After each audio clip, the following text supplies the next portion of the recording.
আজকে আমার আলোচনার সংক্ষিপ্ত বিষয় হবে মানুষের লেবাস অর্থাৎ পোশাক সম্পর্কিত।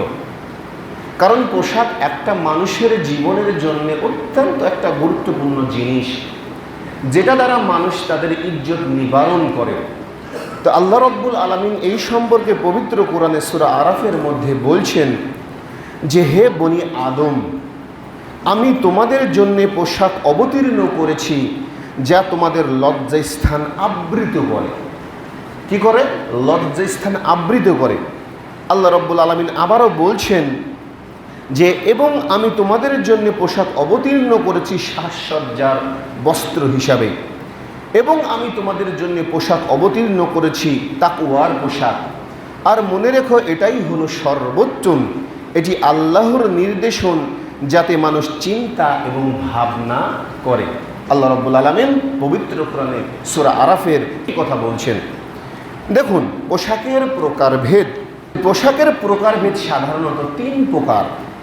1 নাম্বার হচ্ছে পোশাক মানুষের লজ্জা স্থান আবৃত করে। 1। 2 নাম্বার হচ্ছে এই পোশাক মানুষেরকে আকর্ষণ সৃষ্টি করে এবং সাজসজ্জার বস্তু হিসাবে আল্লাহ রব্বুল আলামিন পোশাক সৃষ্টি করেছেন। এবং আল্লাহ রব্বুল আলামিন শেষ বারের বেলায় বলছেন, এবং তোমাদের জন্য আমি সৃষ্টি করেছি, সেটা হলো তাকওয়ার পোশাক। আর তাকওয়া হলো আল্লাহ ভীতি অর্জন করা। কেন?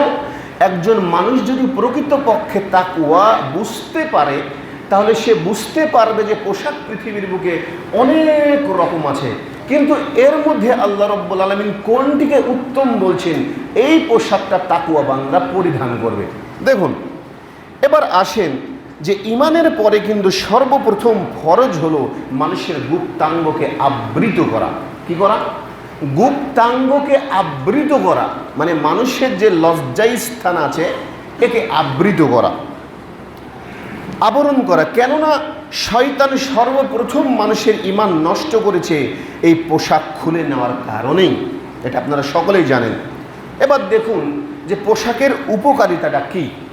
পোশাকের উপকারিতা হলো এটাই, মানুষের গুপ্তাঙ্গ যেমন আচ্ছাদিত করে, তেমন বিভিন্ন রকম রোগ প্রতিরোধ ক্ষমতা থেকে মানুষকে সুন্দরভাবে যেমন রক্ষা করে বাহির থেকে, ময়লা আবর্জনা থেকে।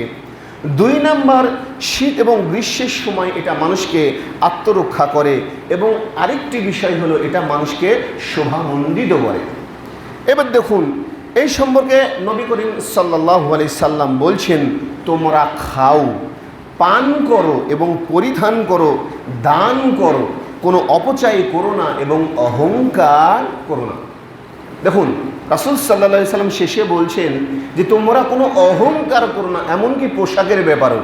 কেন অহংকার করো না? দেখুন, এখানে অহংকারের কথা কেন বললেন এই সম্পর্কে হাদিসটা বর্ণনা করছেন ইবনু উমর রাদিয়াল্লাহু তাআলা আনহু হতে বর্ণিত।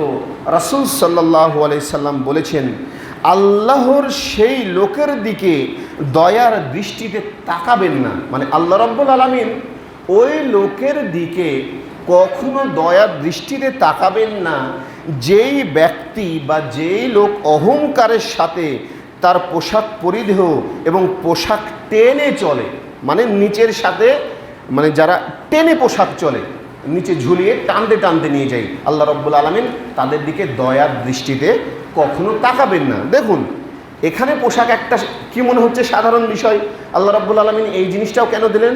আমাদের মধ্যে অনেকেই আছে, দেখবেন যারা পোশাক পরিচ্ছেদ কিনে, মানুষকে এই কথা কখনো বলিয়েন না যে আমার পোশাকের দাম এত, আমি এত টাকার পোশাক ছাড়া কখনো পরি না। কেন? এটা মানুষের মধ্যে অহমিকা বোধ সৃষ্টি করে, আর আল্লাহ রাব্বুল আলামিন এটা সবচাইতে বেশি ঘৃণা করেন। কেন? অহংকার শুধুমাত্র সাজে একমাত্র আল্লাহ রাব্বুল আলামিনের জন্য।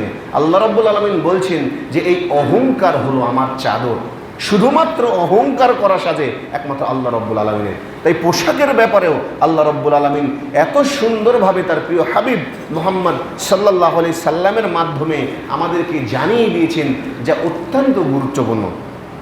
এবার দেখুন যে আব্দুল্লাহ ইবনে ওমর রাদিয়াল্লাহু তাআলা আনহু হতে বর্ণিত, নবী সাল্লাল্লাহু আলাইহি সাল্লাম বলেছেন, যে ব্যক্তি অহংকার বশত নিজের পোশাক ঝুলিয়ে চলবে, আল্লাহ তার প্রতি কিয়ামতের দিন দৃষ্টি দেবেন না। এবার দেখুন যে ব্যক্তি পায়ের গোড়ালির নিচে পোশাক পরে এই সম্পর্কে কি বলা আছে? তো এই সম্পর্কে যে আবু হুরায়রা রাদিয়াল্লাহু তাআলা আনহু হতে বর্ণিত, নবী সাল্লাল্লাহু আলাইহি সাল্লাম বলেছেন, পরিধেয় যে অংশ মানে যেই পোশাকটা আপনারা পরেন পায়ের গোড়ালির নিচে থাকবে সে অংশ অবশ্যই জাহান্নামে যাবে। কি বুঝলেন? মানে পুরুষের জন্য কিন্তু এটা বলা আছে যে এই ব্যক্তি, টাকনু তো বুঝেন, টাকনুর নিচে পোশাক পরিধান করবে, এই ব্যক্তি জাহান্নামের আগুনে ওই অংশটুকু জ্বলতে থাকবে। তাহলে বুঝতে পারছেন কি গুরুত্বপূর্ণ একটা বিষয়।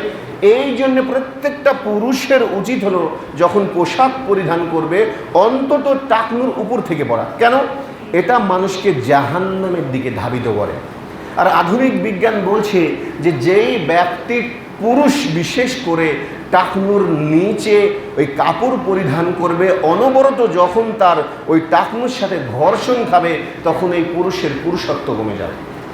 দেখুন, এই কথা রাসূল পাক সাল্লাল্লাহু আলাইহি সাল্লাম 1450 বছর আগে বলছেন।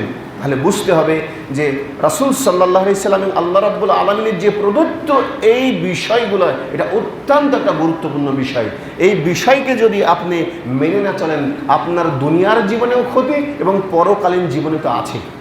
তাই এই বিষয়ের প্রতি অত্যন্ত ভালোভাবে লক্ষ্য রাখতে হবে।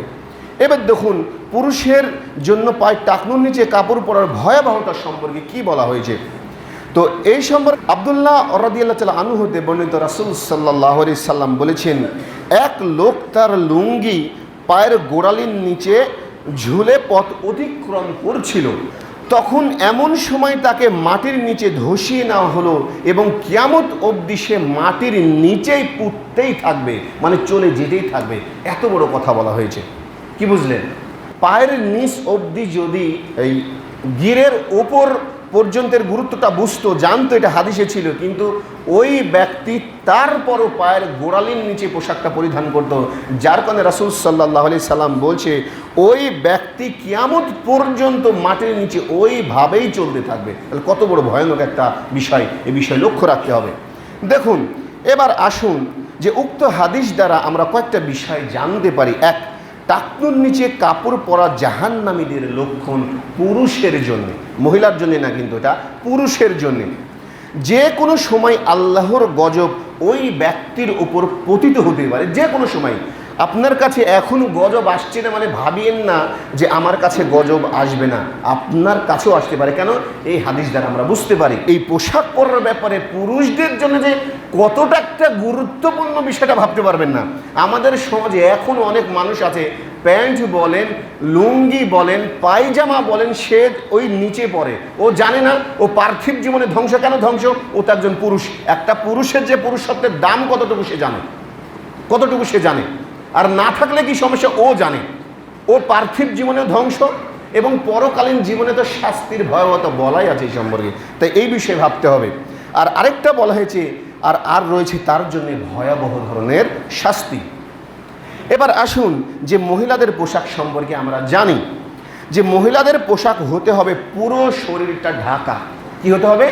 পুরো শরীরটা ঢাকা, না টাইট না খুব ঢিলা, শালীনতা সম্পূর্ণ। এক কথাতে শালীনতা বলতে যা বোঝায় একটা মহিলার পোশাক হবে তাই।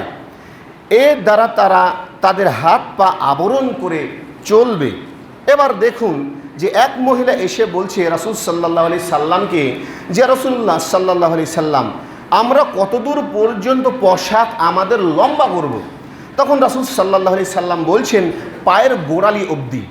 সে আবারও এসে বলছেন, ইয়া রাসূলুল্লাহ সাল্লাল্লাহু আলাইহি সাল্লাম, আমার পা তো দেখা যায়, মানে পা গ্রন্থি তো দেখা যায়। তখন রাসূল সাল্লাল্লাহু আলাইহি সাল্লাম আরও বললেন, তুমি তোমার একদম নিচ পর্যন্ত ঢেকে নাও, যদি রাস্তার ময়লা ঝাড় দিতেও যা লাগে তারপরও সে অবধি বাড়াও। তাহলে বোঝা যায় মহিলাদের ক্ষেত্রে কিন্তু একদম পায়ের গোড়ালি পর্যন্ত নিয়ে যাবে।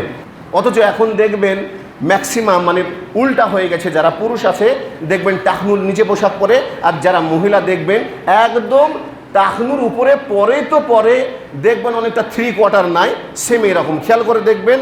এই জন্য রাসূল সাল্লাল্লাহু আলাইহি সাল্লাম বলছেন যে এক শ্রেণীর মহিলা থাকবে, নিসাউন মানে মহিলা, কাসিয়াতুন কাপড় পরিধান করবে, আরিয়াতুন মানে উলঙ্গ। এই মহিলারা পোশাক পরিধান করার পরে উলঙ্গ থাকবে। রাসূল সাল্লাল্লাহু আলাইহি সাল্লাম যখন মেরাজে গেলেন তখন তিনি এসে বলছেন যে আমি ওই মহিলাদেরকে দেখিনি এখন পর্যন্ত যারা জাহান্নামে আছে। কোন মহিলা? রাসূল সাল্লাল্লাহু আলাইহি সাল্লাম এই হাদিসটা বর্ণনা করছেন যে নিসাউন মানে মহিলা, কাসিয়াতুন কাপড় পরিধান করে, আরিয়াতুন মানে উলঙ্গ থাকবে। তাই এই বিষয়ে অত্যন্ত সাবধান হতে হবে মহিলাদেরকে।